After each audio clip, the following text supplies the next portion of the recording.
Hey there. Just before the episode starts, I wanted to make a note to say that due to a couple of issues during recording, my audio isn't at the quality I'd normally expect it to be or would want it to be. But please do continue to listen to the episode because, firstly, I've got two fantastic guests who their audio is absolutely fine, by the way, and one of them is a first time appearance on the show.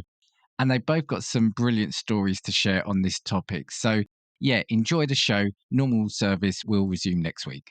Oi, oi, oi.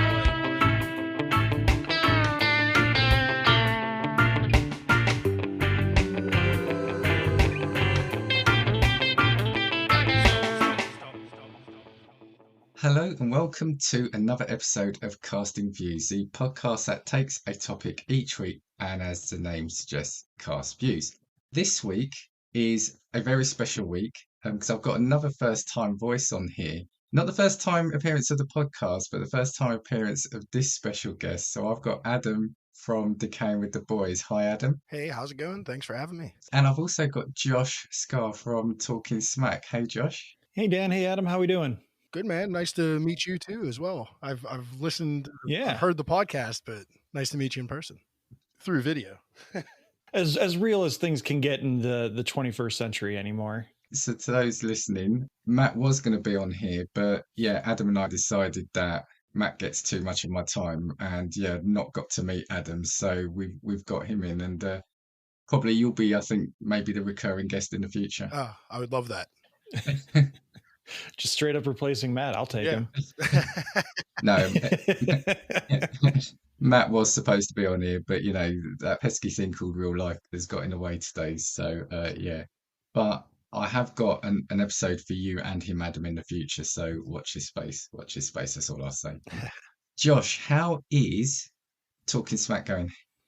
It's going pretty well. As of recording, we will be recording our review episode for the Marvels and Loki season 2. And then we're going to be ending out the year strong, I think, too. We're going to watch Godzilla -1 and just some really good stuff to close out the year that I think people will be really interested in. But as far as the pod goes, I'm very excited for closing out the year real strong. Yeah, the Marvels, depending on which part of Twitter you look at, is getting a lot of attention. So yeah, I look forward to that review of yours. And if I get my act together, this episode will actually go out next week. So it's probably going to be coinciding roughly the same time. So yeah, everyone check out Josh's review.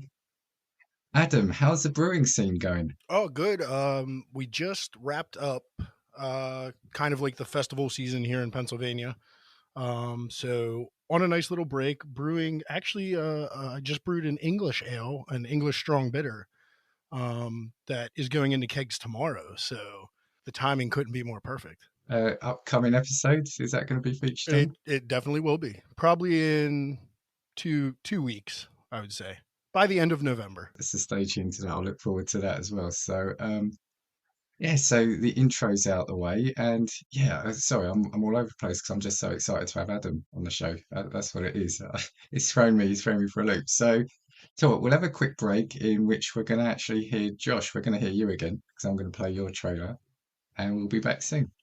If you love talking blockbuster movies, comic books, animation, and TV shows, check out Talking Smack, hosted by me, Josh Scar, along with my rotating cast of co-hosts. We will talk superheroes, movies, animation, and comics with you every Wednesday on your favorite podcatcher. Okay, so we are back. So this episode, I think you two are going to be perfect for this. And Josh, I had to have you on because you gave me the idea for this.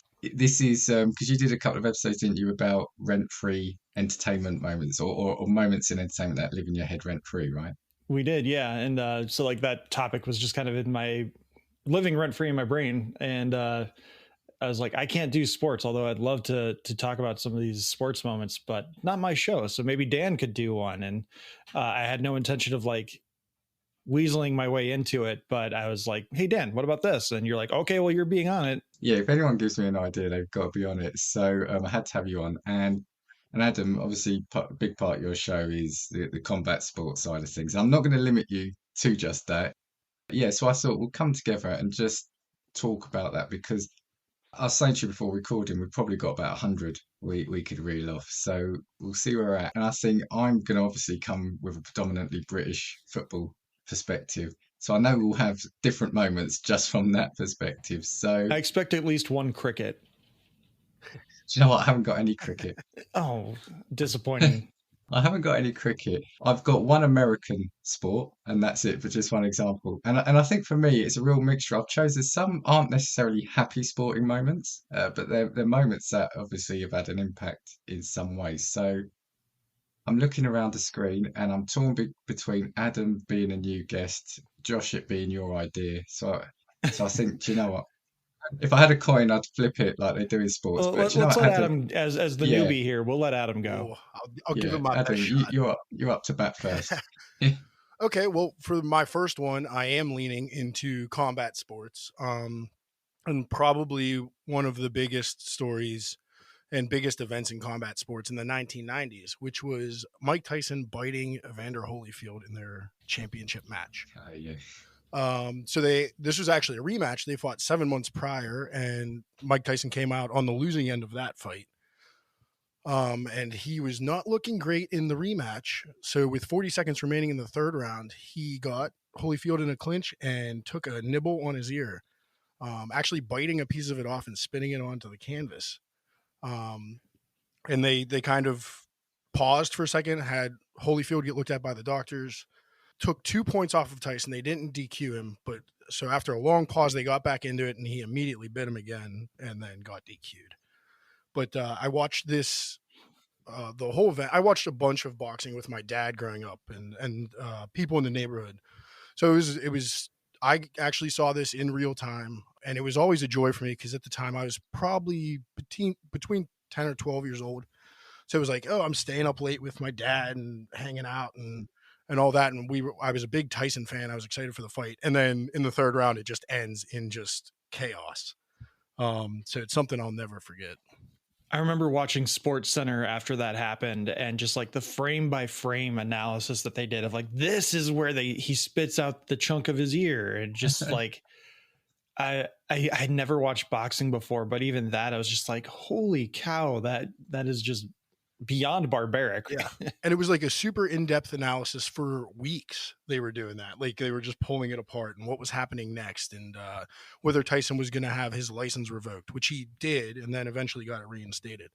But yeah, just when you gave me the topic, that was the first thing that popped in my head. So I was like, write that down right away.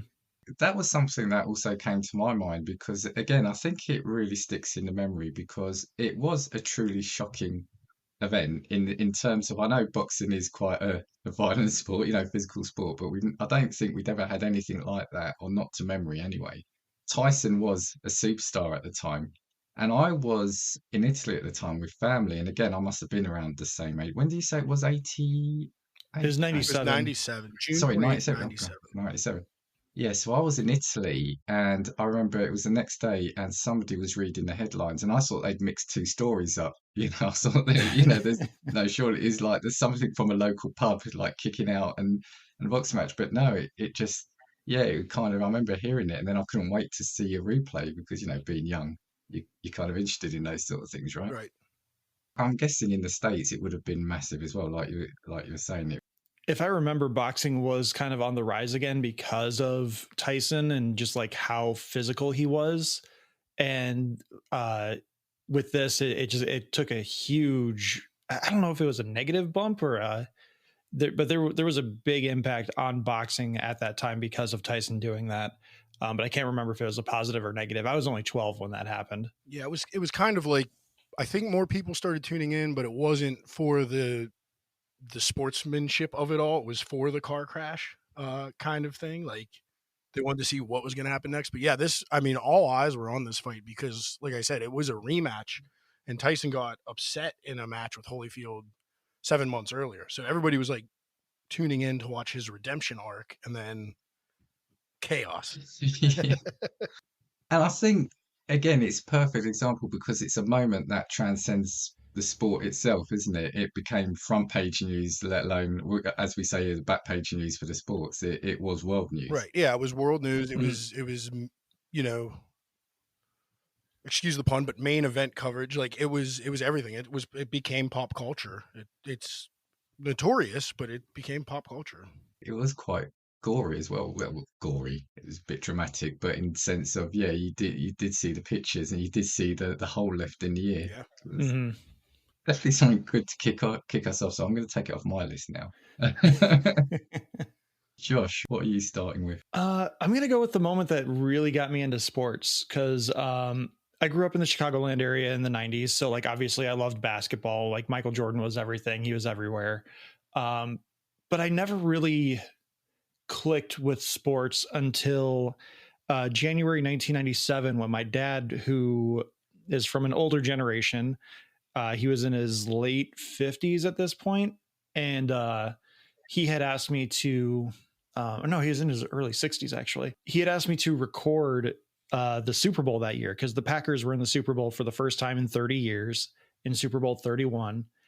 And because I was recording through the VCR, I couldn't like turn off the VCR. I couldn't like put it into an idle mode where it would essentially DVR. You had to watch whatever you were recording through the VCR. And so I just sat there and watched the Super Bowl for the first time ever in my life and watched a football game. And I just remember being like what is happening? Because the New England Patriots got the first possession and they went and they got a first down and then they punted the ball. I'm like, okay, whatever. And then Desmond Howard returns the ball. He has a really good return of like 20 some yards. And then the very next play, the Packers throw a 54-yard bomb, Brett Favre to Andre Rison. And I just see Brett Favre running off the field. It's like an iconic Super Bowl moment. Favre running off the field, his helmet in his hand, just like running to the sideline, gonna find Leroy Butler and do their little celebration that they do. And I'm like, I get it now. And I watched the rest of the game while still making sure I recorded for my dad, and just was so invested in watching like Reggie White do what he does. Like there's 3 shots where he had this move called a club move where he literally just would get his arm under the tackle's left arm and he would just fling him. And there's a there's a really great video of Reggie White throwing a wide receiver at a Minnesota Vikings quarterback. I think it was Warren Moon. Like you could not do that. It's fantastic. I'll have to try and find that and send it to you later. But watching Reggie White throw, I think it's Max Lane as the offensive tackle, just throw this 340-pound offensive lineman and getting to Drew Brees for a Super Bowl record at the time, 3 sacks, and hearing Reggie White's story about how he'd been pursuing a Super Bowl and what he did to revitalize Green Bay along with Brett Favre. But like that first shot from Brett Favre to Andre Rison for 54 yards is what clicked it for me. And like, I've been a football fan. I've been a Packer fan ever since. What I love about that is that came from just an innocuous thing like you recording the game for your dad. Me being a young person and my dad saying, hey, I don't understand technology. Please do this for me. I think that's brilliant. Like I said, a personal moment. Yes. Super Bowl 31 is not heralded as like an amazing or great Super Bowl, which I mean, for the most part, it's not, but there were, I think 3 records set in that Super Bowl. Reggie White set the record for most sacks in a Super Bowl at the time. The Packers also, Brett Favre to Antonio Freeman set the then record for longest touchdown pass. And then Desmond Howard had the longest touchdown for a kick return. And he's also the only special teams player to ever win a Super Bowl MVP still. Adam, are you a football fan? Yeah, I am. I've gone ups and downs because our local team here is the Pittsburgh Steelers. But interesting enough, during that Super Bowl, I was a huge Packers fan. So I remember especially the image of Favre running off the field with the helmet in his hand was like huge. I owned a Brett Favre jersey at the time and everything. Like I was, I really liked dominant quarterbacks, and Brett Favre was one of the best at that time. So he was the guy at that point. Like from 1995 to 1998, he was the quarterback in the NFL. So yeah, I remember that one really well. I definitely watched that whole game. For me, the Super Bowl is an interesting one. I do watch the Super Bowl, but I tend to watch it the next day because it's on far too late over here. So I think it kicks off, or whatever the right term is for that one, around sort of 11:30 at night, and it finishes about 4 a.m., 5 a.m. It just goes on so long, don't they, the Super Bowls? I can't watch Super Bowl pregame coverage. The pregame coverage is all day, and there's a 2-week gap now between when the championship games are played going into the Super Bowl, and it's all just the same stuff. Like, I can't do it anymore. Like, when's kickoff? They say it's 5:15. Okay, that means it'll be like 5:30. I'll turn the TV on then. Like, until then, I will do anything else. I have to watch the pre-game because that's the only way I know what's going on beforehand, because I don't watch the rest of the season up till that moment. Well, when we get to February, just know Travis Kelce is dating Taylor Swift, and if they lose, they might break up. If the Kansas City Chiefs don't win the Super Bowl, America will crumble and cry because Taylor Swift's boyfriend's team didn't win. I mean, at least Travis Kelce will get to go home to Taylor Swift. I mean, I mean, over here they tend to do like Super Bowl parties because it is so late. So most people book the day off work because, like I said, it doesn't finish till the early hours. So people gather around people's house and even over here sort of have food and that. And I'm assuming it's a big event like that over there as well, right? you'll have people who will have big events. We're not allowed to call them Super Bowl parties due to trademark issues, but everyone will just call them like big game, like, oh, come on over for the big game. And like, I don't know. It's the NFL having extreme reach on certain things. Like there's a big controversy right now because flag football is becoming an Olympic sport, which I think is a little ridiculous, but also like, who cares? No one really cares that much about the Olympics, at least not in the States.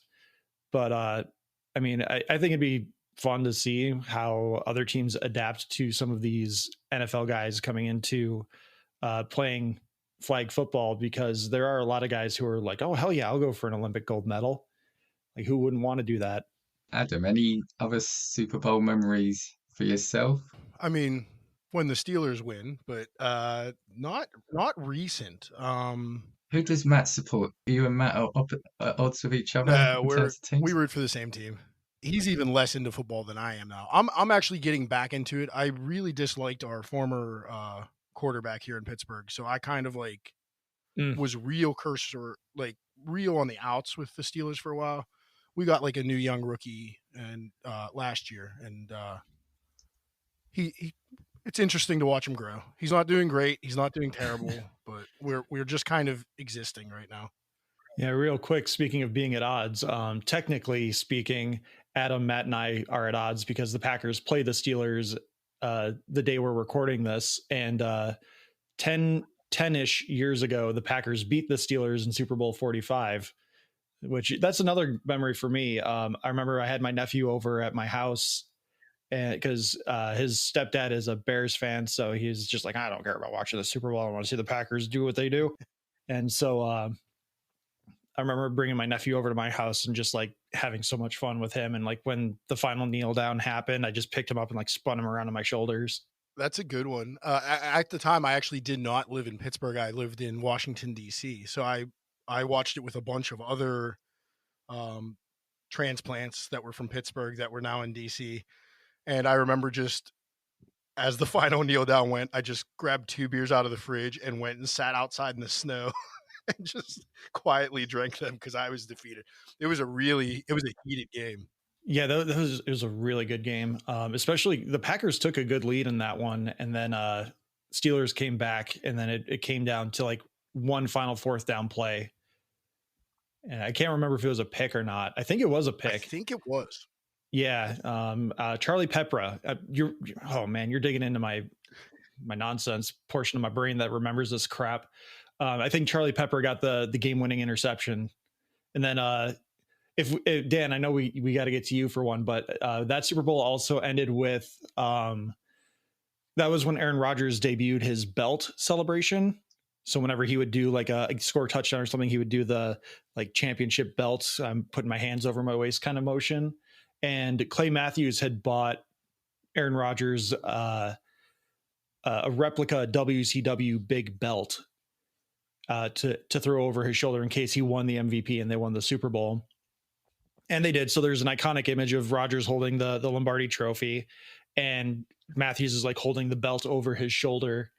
And that reminded me of another sporting moment, if you want to so call it that. But the day Hulk Hogan goes heel at Bash at the Beach 1996. Like, Hulk Hogan is the hero of sports entertainment. He's the guy who has the same match over and over and people eat it up. And then he turns heel. And I remember I didn't watch pay-per-views. I was 11 at that time. So like I would go over to my friend's house who lived next door to me and we would watch Nitro and Raw and whatever. And when Nitro came on, they showed the highlights of what happened at Bash at the Beach. And he and I both were just like, what the hell just happened? No way. There is no way this happened. Hulk Hogan, no, nuh-uh. And sure enough, like Hulk Hogan went to the dark side and wrestling was changed forever. Yeah. It really started a huge boom in professional wrestling, at least here in America, because WCW was red hot because of that. And WWF at the time, now WWE, had to play catch up and had to compete. So it was like, can't miss action. Like that's when I got really into wrestling, was right about that same. time. Yeah, I think I had just started getting into wrestling. My friend had gotten the WrestleMania 12, I think, VHS. Yeah, it was 96. So yeah, WrestleMania 12 would have just happened. And we watched the Iron Man match between Bret Hart and Shawn Michaels. And that, I was just like, holy cow, like what a show of athleticism. Like an hour-long match of guys jumping off the top ropes, doing all sorts of crazy stuff to each other. Like I just kind of started coming over to his house to watch Raw and Nitro every week and started really going into the backlogs because my dad would take me to Blockbuster and other rental video places, and I would find those VHS tapes of the previous pay-per-views, and I'd just try and catch up to all the matches that happened. And like I became a huge Hulk Hogan fan watching like the 1980s SummerSlams, like SummerSlam 88, 89. Like those are classic Hulk Hogan matches, not to mention his Andre the Giant stuff. And I was just like, yeah, Hulk Hogan's the best. Let's go watch Mr. Nanny and let's watch all these other things. And seeing him turn heel to like an 11-year-old, like that was the desired effect, was you get all the 11-year-olds to be like, what just happened? Oh my God.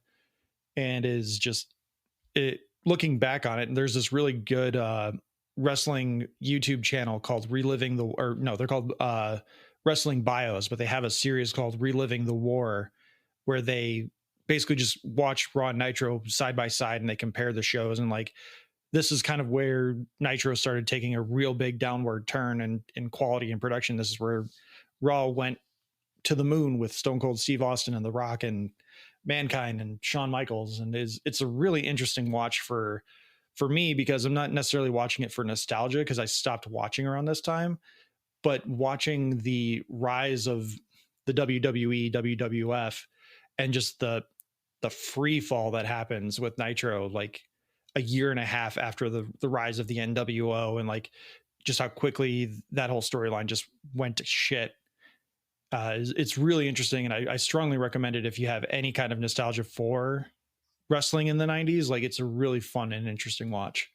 American wrestling will always hold a special place in my memories as well, because in my childhood, you had to have satellite TV, so it wasn't that common to see it. But when you did, it just felt so over the top, so flamboyant, it just looked amazing. And yeah, sort of as a British kid, getting hooked into the American wrestling at the time was just something else. But I'm going to go on to mine. I'm going to mix two events within the same thing. But for me, the Football World Cup will always have a couple of memories for me. So I don't know how much coverage or how popular even the Football World Cup is over there. Is it the regular like FIFA World Cup that you're referring to? Okay. That's like the one every 2 years that the US really cares. Well, 2 years, because you have the World Cup and then 2 years later you have soccer, or you have the Olympics. You have like the Olympics and then you have the World Cup. That's like the biannual time frame that the US ever really cares about football, soccer. Right. The first one I'll mention is one where it was the first time a sport made me cry, basically. It was 1990 World Cup. It was in Italy. So my family were Italian. I supported Italy. And that was when they were a really good side. And we got to the semi-final and we lost to Argentina on penalties. And I remember sitting on the couch in the dark on my own. And it was the first time I football could or sport could utterly destroy you as a fan. And I've learned that lesson a lot since then with the teams I choose. But also, it was for me the iconic moment of that was it was the first or one of the first World Cups where it really the music to it also became a thing, and you had Pavarotti singing Nessun Dorma, and hearing him sing that will always be iconic to me and always put me back in that time.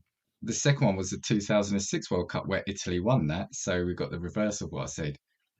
I don't know if it made it over there, but the final was Italy v France. You had Zidane playing for France, and it was in the final. Him and one of the Italian defenders were kind of at odds with each other throughout. They had a little bit of verbal, and that was the moment, I don't know if you saw it, where Zidane headbutted the player Materazzi in the chest.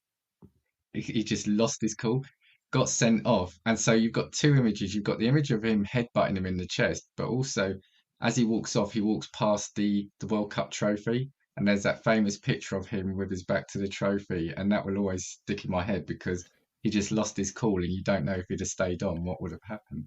I remember the headbutt. I was at my friend Steve's house, and I think we were either watching Sports Center or we were watching that match. And I remember seeing the headbutt and just how many, again, like the Tyson thing, the replays and the analysis of like, this is when he lost his cool, is like right when he makes contact with the guy's sternum. I remember the headbutt as well. It got a lot of coverage over here. That final, I think, was very, contested. It was, for some reason, World Cup soccer that year in the US was huge. And it wasn't because we were doing well, but wasn't it just after or around the time the women's team won? I do remember Brandi Chastain like making headlines because she like took off her jersey and she was just celebrating in her sports bra. But I think that might have been around the same time. Let's see. Possibly this was 2006. Okay, no. So I think Brandi Chastain was like, that was the 90s. It was just something that's always stayed with me because I think that was Zidane's last World Cup. It was just the way he headbutted. It was a proper full-on aggressive. Like I said, there'd been words, and that was it. He saw red, and it's not like Zidane was known to be a violent or angry player or someone who lost his cool. And I think to see it's like I said, for me, that image of him walking past the trophy will just be forever associated with that tournament. It's just a shame. Yeah, Brandi Chastain was 1999, so it had been a few years removed. But I think after that, World Cup coverage in the US picked up a lot every time the men's and the women's team were playing. You had it in 94. Was it 94 in America? Yeah. And I remember, yeah, because Italy lost to Brazil in the final.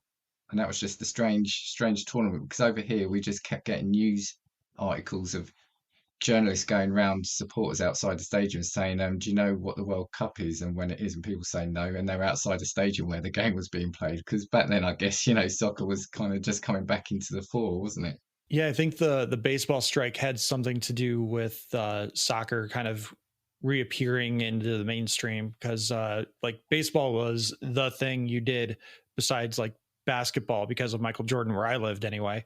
But it was baseball, or it was basketball, baseball, and then football was like a relatively close third at that time. And then the NFL kind of took a big jump because of the strike. And I think soccer benefited from that as well. Adam, any football or soccer enjoyment in your world? I played as a kid for probably like 4 years just because it was, youth leagues in the area. It was just good exercise and it was relatively cheap for my parents to just get me some shoes and go play. But actually every year my birthday is on Boxing Day. So me and Matt and a couple buddies always go to the local English pub here in Pittsburgh because they play the game starting at 10 a.m. So we get our drink on a little early on Boxing Day every year. I need to come over. I love when I hear English pubs abroad. I really want to see what they actually like. So it's actually a gentleman here in Pittsburgh who brews everything locally, but he's American, but he just loves British culture. So he like brews to style. His whole pub, from what I've seen in pictures, looks exactly almost like a British pub. He like recreates it, and there's always soccer on the TV, football on the TV. I'll have to come over. You can buy me a beer. Absolutely. What's your next moment, Adam? So I have a new one and I have a classic. I'm going to go with the new one because I already did one from the 90s. And this actually happened this year on June 10th. It was the final fight and the retirement of Amanda Nunes in the UFC at UFC 289. She was a dominant double champion. She was the bantamweight and featherweight women's champion for the UFC. Went in on short notice against an opponent she didn't have a ton of time to prepare for. She only had about a month to prepare for this replacement, which was Irene Aldana. And they went all 5 rounds. Nunez won every round on every judge's card. But the thing that's very memorable, besides her being so dominant, was during the post-fight interview, she demanded one of the cut men come in with scissors to cut her gloves off. And she retired with no prior announcement. I guess she had it decided in her head, but nobody knew. Dana White was surprised by it. She retired a double champion at the top of her game, and it's just so memorable because even though that's so recent, I don't think you'll ever see that again. Just the way the fight game is now. And then later on, she revealed that she had to retire because she had such severe nerve damage in her legs. It was almost impossible for her to kick anymore. So it was kind of sad. Like, it definitely got cut short. An amazing career, but she went out on top. So it's kind of a great moment in combat sports to see somebody leave on the rise and you don't see the fall of their career. It's very rare. Yeah. Mm-hmm. Don't see Anderson Silva taking a payday to lose to Logan Paul kind of thing. Exactly. Josh, are you a UFC? I used to be really into UFC during like the Anderson Silva, Conor McGregor. There's one other guy. I can't remember his name right now, but he got in trouble for George St. Pierre. George St. Pierre. Yeah, he was a big one. I can't remember the other guy. There's one, I think he was the heavyweight champ at the time. He had to relinquish the belt because he kept getting in trouble for drug violations, either pot or maybe it's something more serious, but I can't remember his name right now. Oh, are you thinking of John Jones, maybe? Yes, John Jones. Yeah, and then like the return of Brock Lesnar to UFC and MMA and stuff. I was watching, my friends and I, it was before I met my wife.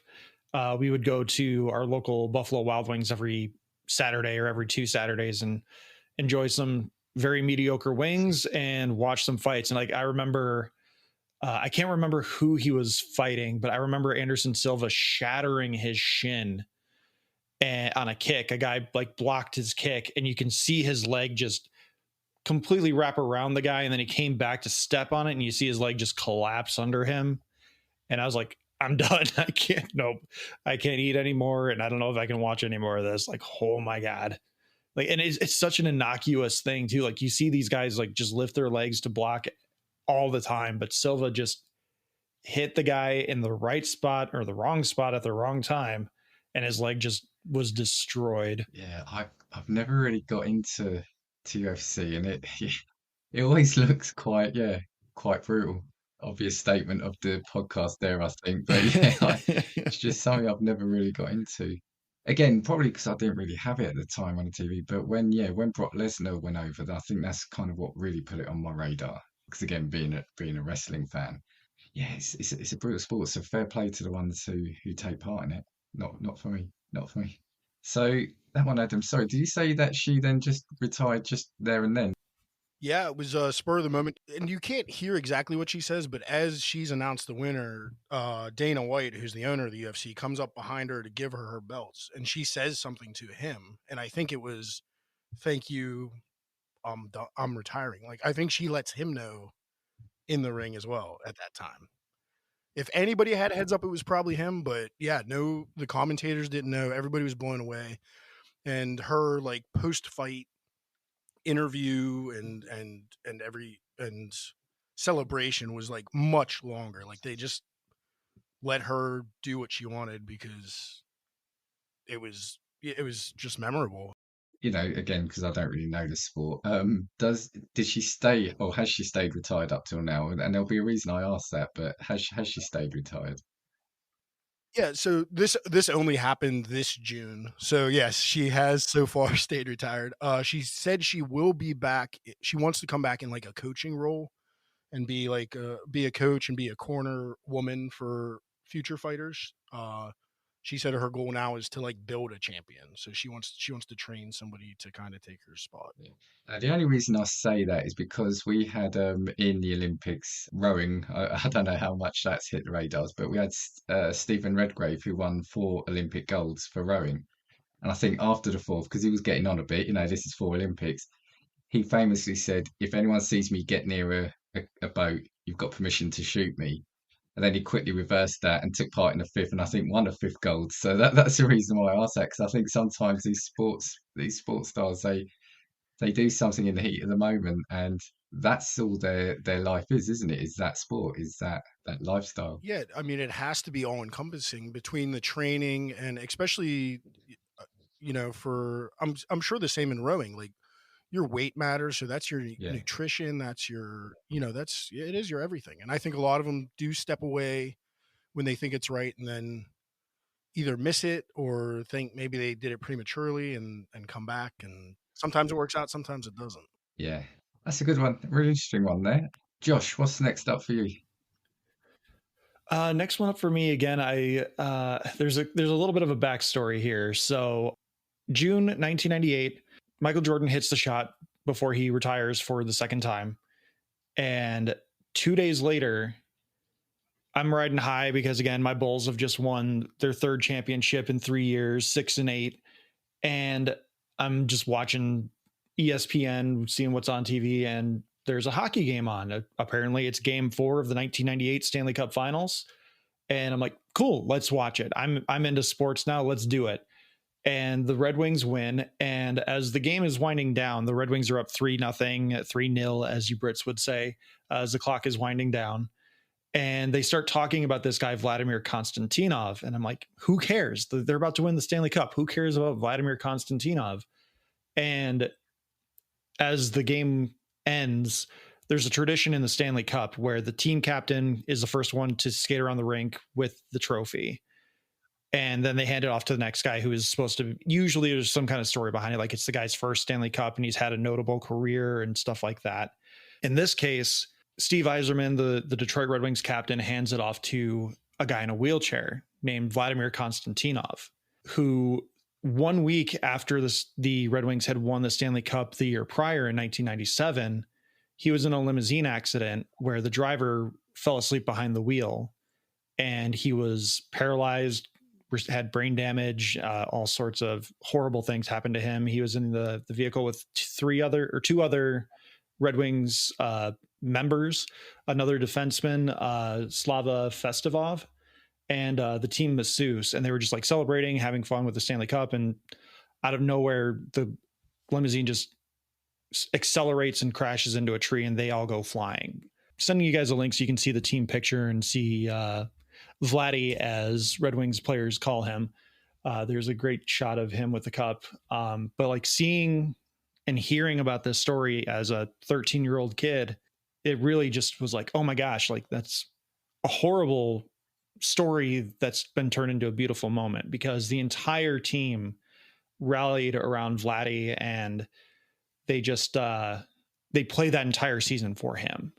And they won the Stanley Cup for him. And the very first thing they do once they get that trophy is they hand it off to him.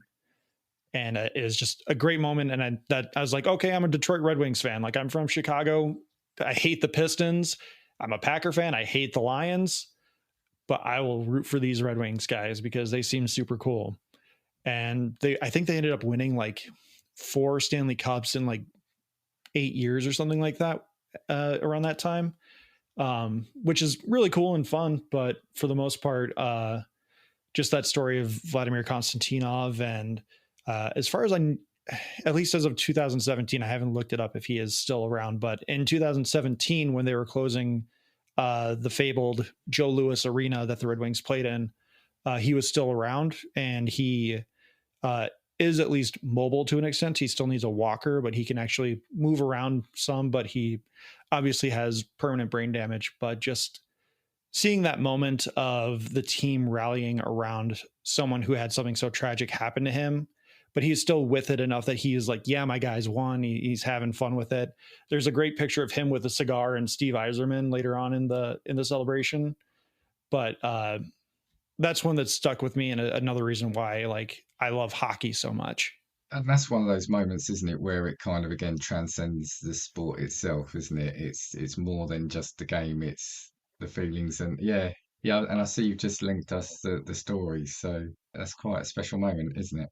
I'm not again, ice hockey is really something that it's starting to get big over here, but yeah, it's not a story I'd heard of before. Yeah, especially in the 90s, like I don't know if it would make it overseas in this particular case, but just again seeing that moment of Iserman pushing Vladimir Konstantinov around the ice while he's holding the cup and everything like that, it was just really touching. And even as a 13-year-old kid who's like, I'm a turn into a man, I'm not going to cry. Like even now I'm thinking about it, like my tear ducts are getting going.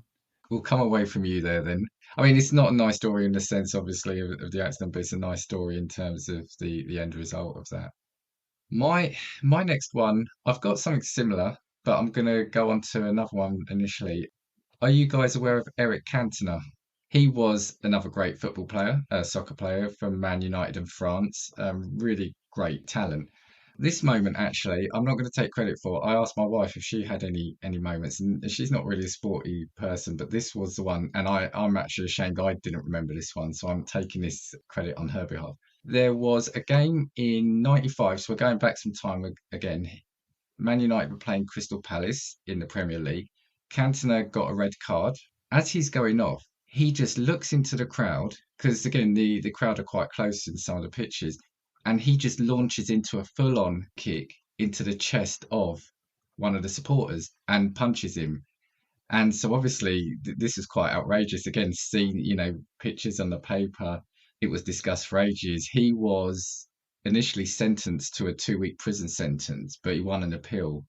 Firstly, the fan he did it in question was racially abusing him, allegedly racially abusing him, potentially throughout the match. But as he was walking off, he was shouting racist abuse at him, which is what triggered him. But Cantona has never shied away from this and actually calls it one of his favourite moments in sports. So he was asked in 2011 what his best moment in football was.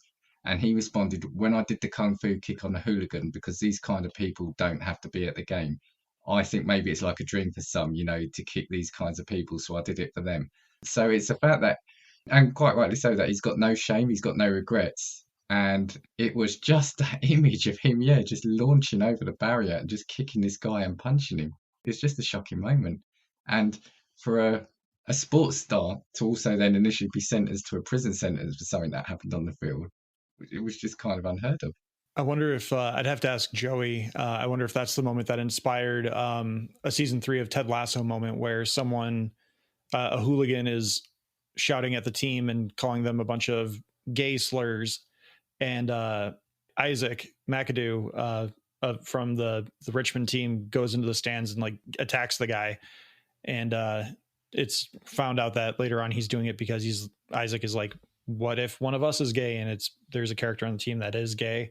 It's not Isaac, but Isaac is a great character that a moment like that, it seems like that would be a moment that would inspire that kind of scene for that show. It could be, but also there was one similar a couple of years ago from my team, Tottenham. There was a player getting abused on our side, not for any reason other than they just didn't like him.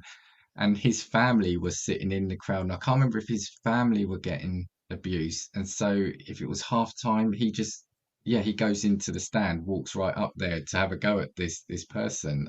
And it's just so shocking because you will see for 90 minutes fans are shouting abuse, hurling abuse at players, but you don't often see the tables being turned. And in such a fashion like that, it was something out of the ordinary. So my moment there was Eric Cantona, and those who will remember it will remember the event. So Joey, if you're listening, drop Josh a note, tell him how shocking it was. Although Joey's just such a young lad, he probably doesn't even remember it. Yeah, but he loves the history of the game, so he probably knows. Adam, over to you. I'm going to stick in with the combat sports, but I'm going to go with professional wrestling. And kind of close to Josh's last one is from June 28th, 1998. And it was Mankind being thrown off the top of the Hell in the Cell by The Undertaker. And, I remember landing that one. through the Spanish announce table. This actually took place in my hometown. I was not there live, but I was watching it on pay-per-view with a bunch of my, I guess at the time, middle school friends. But I actually rewatched it and I did not remember that it happened like right at the beginning of the match.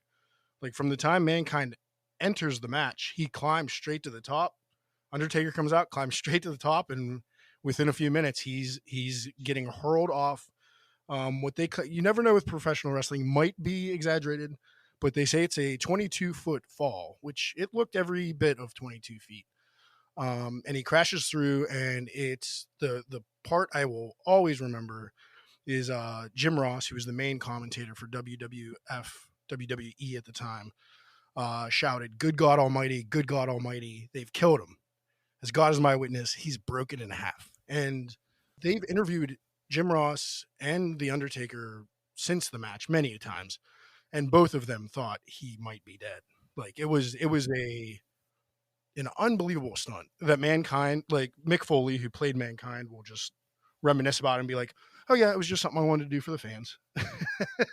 But it was such a horrific stunt, especially that time in wrestling. Like you didn't have those kind of extreme moments on those major pro wrestling brands, so it was something.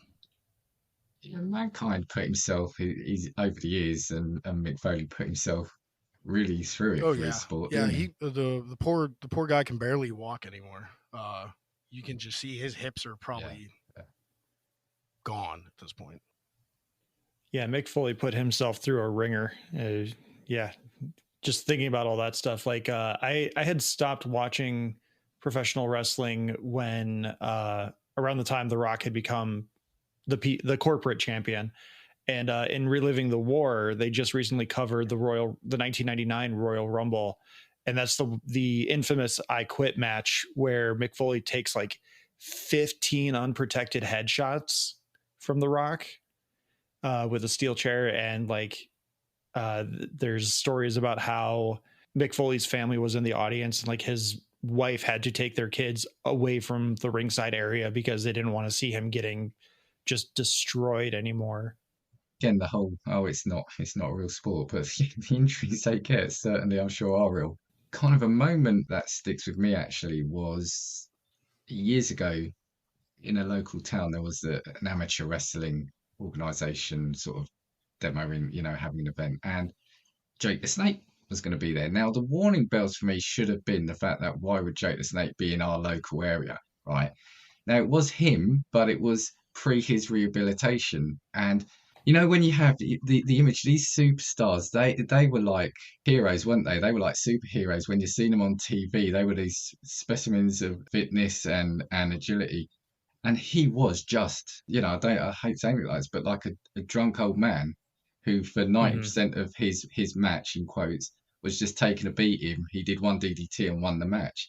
So it was really, it was quite sad seeing that. And you realize kind of what they do go through, how it affects them. I don't know what's happened to him now, but I did watch that film where, he was the rehabilitation of Jake the Snake. So it was good to see that he did get some help. Where he's at now, I don't know. But these wrestlers, what they do to put on a show for people is just astonishing at times. Actually, to finish that story, Jake the Snake is actually still in American wrestling. He pops up from time to time. He's just a manager now, so he's like a ringside, act, and just supports the wrestlers in the ring. But he's, from all accounts I've seen, he's still clean, so he's doing well. Yeah, no, that's good to hear. That's good to hear. Josh, what have you got next? So this is a weird one because it's one I actually missed. My favorite baseball team is the Chicago White Sox. And in 2005, I had started going to school at my local community college, and I was trying to see this girl. Her parents weren't having it. And while this whole drama was going on, the White Sox were in the World Series. They had like a 3-0 lead. And I remember watching every game, every pitch, like Paul Konerko's grand slam, Scott Podsednik's game-winning home run, all of it. I was there for it.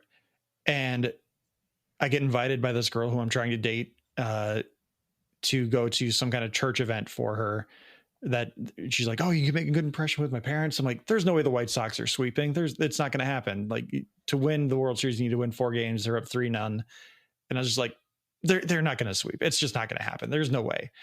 So I'm like, okay, I can sacrifice a night. And we go through the whole night, and her parent, I remember very distinctly, her dad takes me aside and he's like, don't date my daughter. She's not ready for this. Just don't.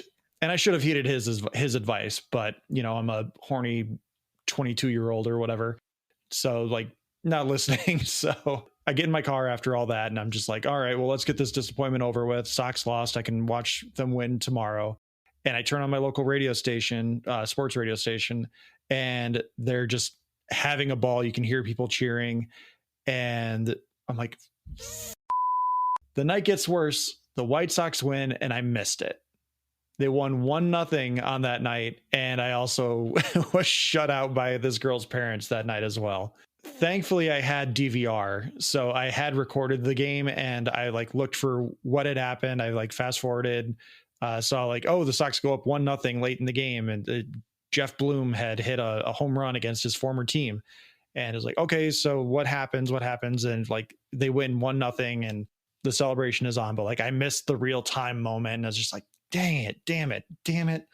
And I ended up dating that girl, but it ended up being like the worst relationship of my life. So like, it should have been a red flag from the get-go, missing that game because of her. But I didn't listen to her. And it's one that sticks in my brain because I'm like, I could have had a moment, even if it was going to be by myself. Maybe my dad would have come in and watched the game with me.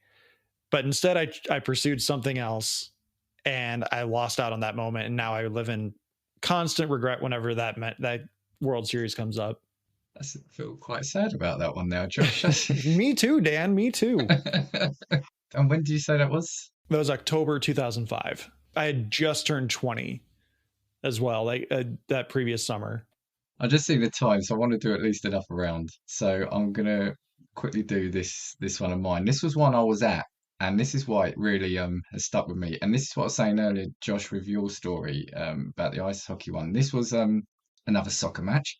It was Tottenham v Bolton in the FA Cup. This was 2012, and basically it was around just before half time. There was some action at the other end, and when that actually stopped, you looked down and there was a player laying motionless pretty much on the halfway line. So it's quite some distance. And nobody saw that because we were all looking at the other end. Now, something's up straight away because a player lying motionless is always going to be bad. But secondly, anyone who's pretending to be injured, once the play's moved on, normally gets up straight away because they're play acting and they want to get involved in it. This chap was called Fabrice Muamba, and basically he had a cardiac arrest. He died on the pitch, and I'll never forget. Now, sorry, they did revive him. It was just shocking. You had this was our old stadium, so you had about 30, anywhere between 30 to 35,000 people there, and just silence reigned because you saw the medics come on, surround this player, attempting to revive him. I think they gave him, basically they said his heart had stopped, which is amazing. For 78 minutes, he was kept under anaesthesia in intensive care. He did make a recovery. Obviously, he couldn't play football again, but he didn't do a recovery. He's doing sort of work in and around football and speeches. But for me, the moment was just when all 30-odd thousand fans went silent. You could hear a pin drop, and then when they stretched him off, because we didn't know what was going on, you could just hear the applause then ring out for the player and his name being chanted. So it was just one of those moments where it didn't matter. The game got called off and it was then replayed, but at that moment in time, it didn't matter. And, both sets of fans were coming together to kind of cheer this player or wish this player well. But yeah, it was just the fact that his heart had stopped for 78 minutes and he is now, to all intents and purposes, as far as you can, living a normal life.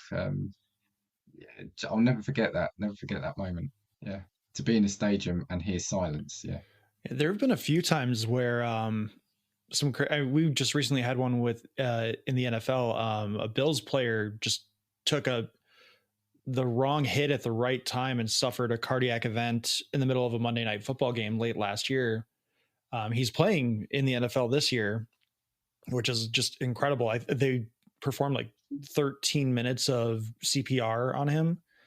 But like I also remember there have been a few times in the NHL where guys just sit down on the bench after coming off a shift and they have a heart attack. The most recent one, I looked it up while you were sharing that story.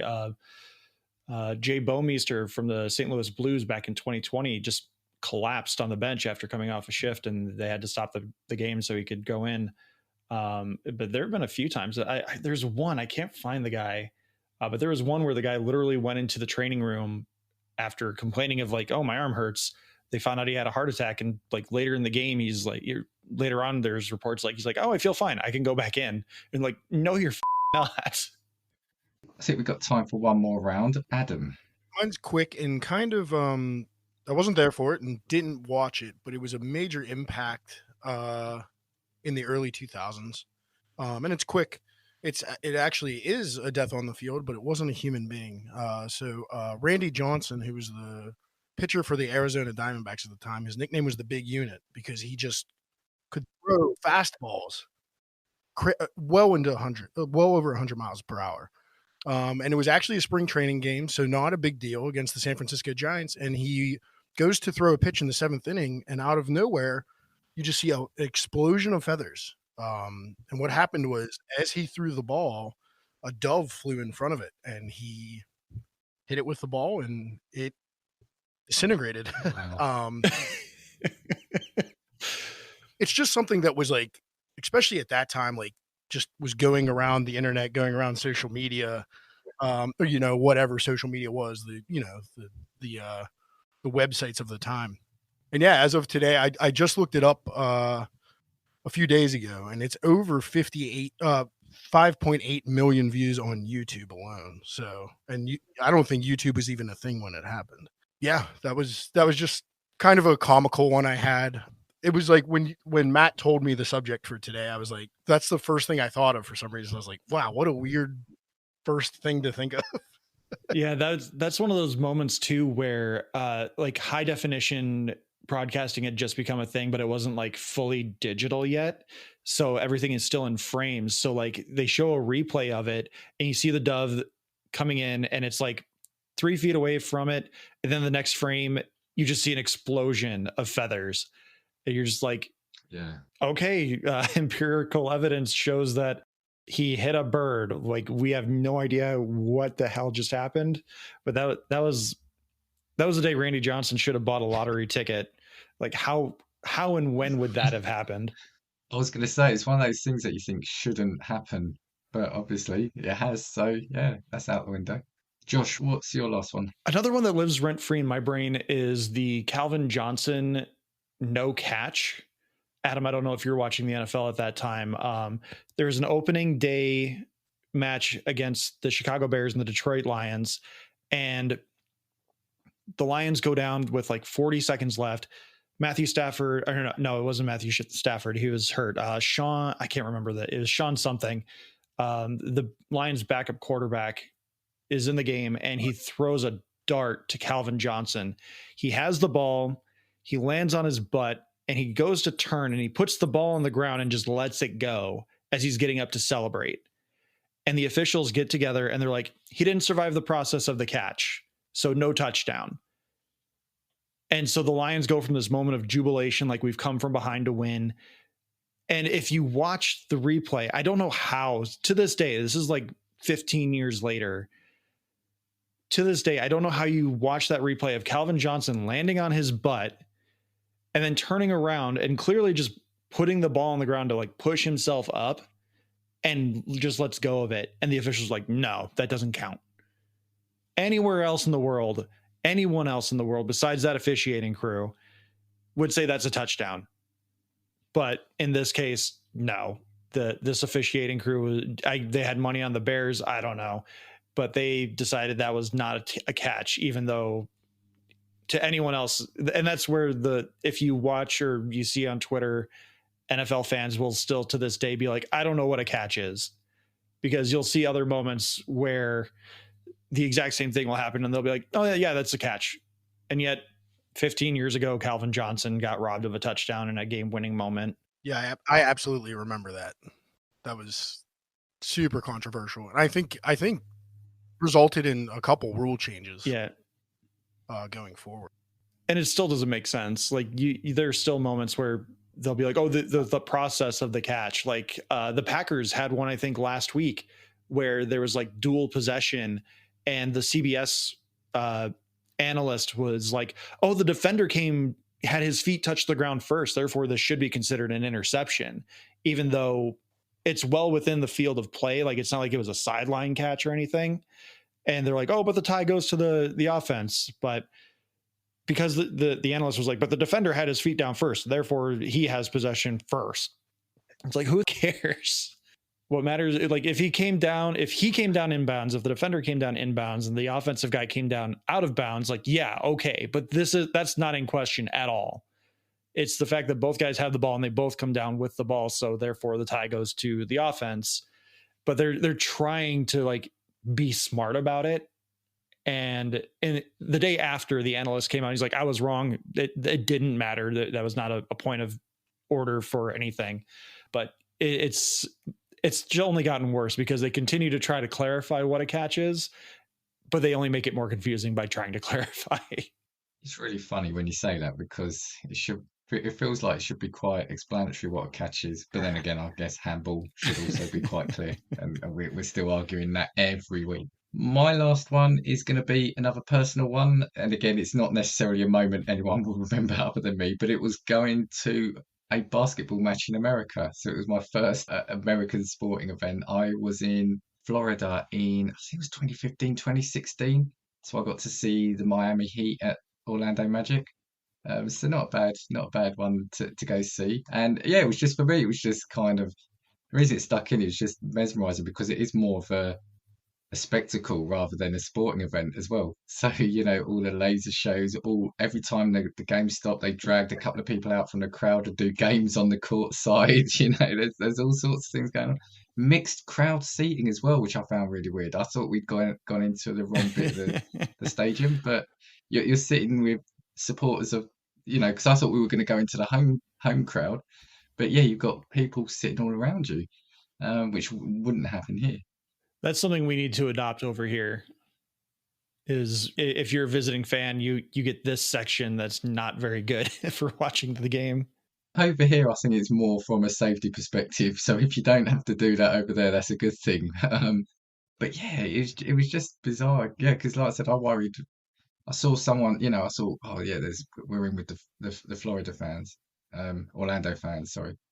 And I saw some Miami fans, and I was thinking, where are we? Are we going to be in trouble? Are we in the cheap seats? Are we in the rough seats? What's going on here? But yeah, no, it was just a really good, like I said, it was good entertainment, and it was all about family entertainment, which it was good to see, or it was good to be a part of. So yeah, and got my hot dog just before the game as well, so that felt like a key part. Absolutely. Of it, so. Actually, it's funny enough. I'm going to a hockey game this week and I'm for the home team. But my friend from New Jersey is coming in, and he's on the opposing team, so we'll be sitting right next to each other. So I wish him the best. Well, you do get that here. You see, it happened last week. You'll get an opposing fan go because they really want to go see the game, so they'll sit in the opposing fans, but often covered up with a coat or something, but with their jersey underneath, and it's if they get found out. I've had the chance to do that in the past, so. The big rivalry of my team is Arsenal, and it's quite a big rivalry. Although they'll say there's no rivalry because they win everything and we don't. But I just couldn't do it. I thought there's no way I could sit in the opposing fans and not get carried away with anything. So I just didn't do it. I couldn't do it. Right. Has anybody got like a really quick one they want to shout out before we wrap up? Quick one? No. Nope. I'm out too. We'll reconvene at another time. So thank you both for that. That was really, really enjoyable show. Josh, do you just want to shout out anything about Talking Smack again before we go? Sure. You can find me on Twitter and other social media websites at TalkingSMAC Pod. Smack is spelled SMAC. We talk your superheroes, movies, animation, comics, blockbusters, a little bit of nostalgia here and there, but for the most part, we try to keep it current. But if that sounds like something, your cup of tea, as you Brits might say, that would be where you can find us. Just make sure you find the Talking Smack that is the yellow and red icon, and not the Talking Smack that's like black and green. They talk sports. which if you're listening to this episode, maybe that's when you want to listen to instead of comic book talk. Adam, do you want to represent Decayin With The Boys and anything you've got going on? Yeah, we'll do my best. Me and my podcast partner, who you've heard on Casting Views prior, Matt, we cover combat sports, beer, and horror movies for the most part. But we also touch on other things in pop culture. But you can find us on Instagram and almost any social media at DecayinWTB. And then me, myself, and my wife also run a home brewery that we're trying to get legitimate, and that's on Instagram at @bash_brew. And this month we are raising money for a mental health charity here in Pittsburgh, and all the details are on that. There's an Instagram post from this week with all the details on that. What I'll do is I'll get all the links from you and on Matt, and I'll add them in the show notes as well. Oh, awesome! I appreciate it. No, I do just want to have a chat with you at some point about the home brewing scene. I'm fascinated by that. So yeah, at some point we'll have a chat. And now you've found your way onto the show, hopefully we'll hear your voice again a number of times. I heard the last episode where Matt put a dinner party together. I would love to do that because I can do a much. Well, I better said to job him, of "You're that. coming on for that." Oh, there we go. He's laid down the challenge. Well, let's get you on in a few weeks for January. I've got November and December sorted, so I'll get you on for January. So we'll absolutely get that done. Sounds like a plan. If you're not already, make sure you're listening and subscribing to both Talking Smack and Decayin With The Boys. I'll put links in the show notes. For me, if you want to get on the show, or you got any suggestions, or you just want to say hi, just look for Casting Views on all the social platforms, or drop me an email at castingviewspod@gmail.com, and we'll catch you next time for the next episode of Casting Views. 2, 3, 4. If I want your opinion, I will give it to you. Come on, check what we've got, 'cause you need it. Don't make us get